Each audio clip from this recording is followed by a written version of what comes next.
The tap is still wide open, we're just mopping the floor. The difficulty that we have with racism in this country, as opposed to 30 or 40 years, is that it's become more poisonous and insidious. It reminds me of the wind. You can't touch it. 3 out of 5 of every ethnic minority respondent to our survey said that they fear being discriminated against.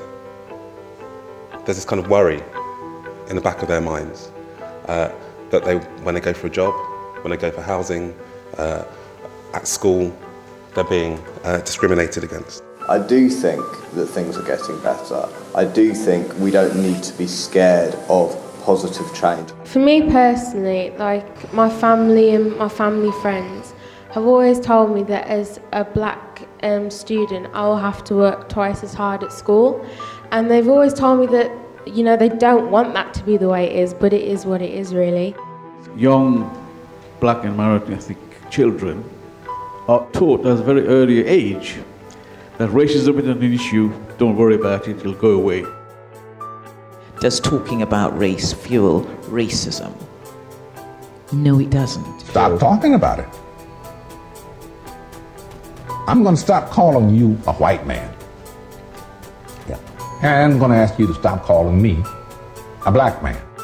Some say we should consider following France's lead, who in May this year removed the word race from all the country's laws. It is a social construct after all, and if we stop making reference to it, surely we will stop thinking about ourselves and each other in this way.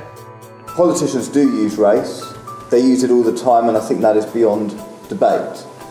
And the way they use race, or at least one of the most obvious ways they use race, is in discussions about immigration, about asylum, about refugees. Because we live in a context where we're told it's post-racial, we don't want to talk about race and racism, okay? We fool ourselves that racism is gone. And I think what that does is suppresses the voice and experience of racially minoritized groups. And I think we all have a duty to be optimistic. That is not about pretending we don't have a problem. And it is not about minimising people's suffering, but it is recognising that things do change and that things have the potential to change for the better even more. Actually, what's happened now is we have stopped talking about racism. Policymakers, although I don't want to paint them all with the same brush, but people at that sort of level where power operates and where resources are allocated, want to sort of mask the discussion about inequality and how it plays out in the lives of black and Asian and other minority ethnic groups. I don't believe that anyone who isn't a person of colour can even start to debate the effects of what we feel. Racism is a part of my life every single day. We don't have a platform to discuss what it is that we're feeling, because the people who can make the change, the decision makers, what affects us doesn't affect them. And why are they going to make it a problem for themselves?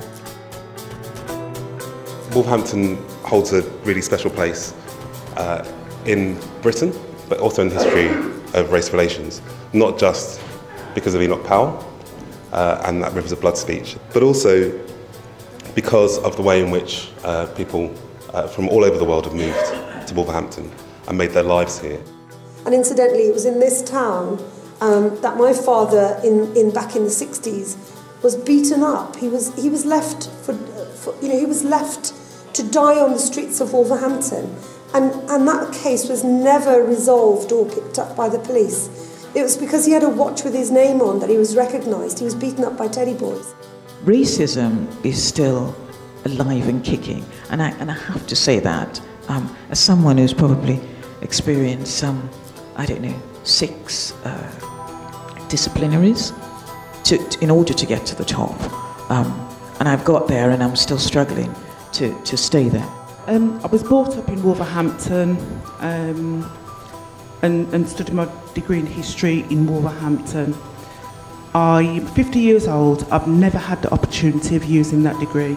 At school especially, I feel like I have to prove myself more, mainly because of the way that society is as a whole. And I understand that as I get older, I will have to face a lot of difficulties that my cousins have faced and that my family have faced, and really it shouldn't be that way. Therefore, to talk about race prompts reflexivity in us, and to become aware of a much deeper and broader sense of who we are and the world we live in. It can lead us out of narrow ways of thinking in which negative associations of race and racism find secure. So actually people want to talk about race. They want to, because race reminds us about many things.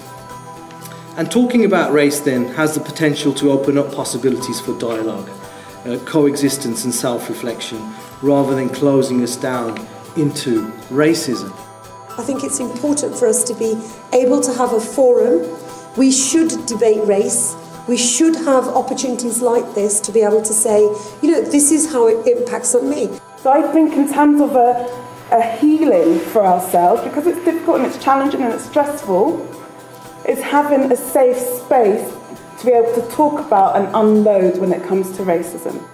What's crucial about this campaign is us moving from talk to action, and understanding that to be anti-racist is not just a state of mind. It actually requires a certain range of actions and activities. Otherwise, being an anti-racist is not anything more than a badge you might wear. Actually, this is about creating the kind of society that we all want to live in.